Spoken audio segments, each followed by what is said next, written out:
আল্লাহ, আমি সব কিছু তোমার কাছে রাইখা দিলাম।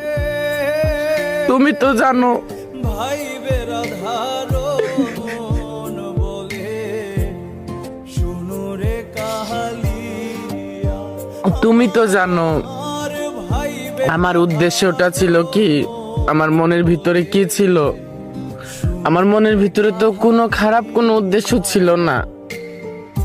তা আমার এখানে এরকম সব দিক দিয়ে নৈরাশ করলা। আমি হাজার পাপিষ্ট হয়ে আমি তো তোমার বান্দা ছিলাম। তুমি তো চাইলে পারতা আমার একটু সুখ দিতে। আমি তো আর কিছুই চাই নাই।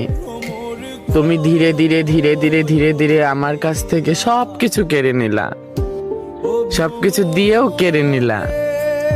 না পাওয়ার আফসোসই অন্যরকম, পেয়ে হারানোর বেদনাই হচ্ছে অন্যরকম। সেটা তুমি ভালো জানো। তবে যাই করলা ভালোই করছো।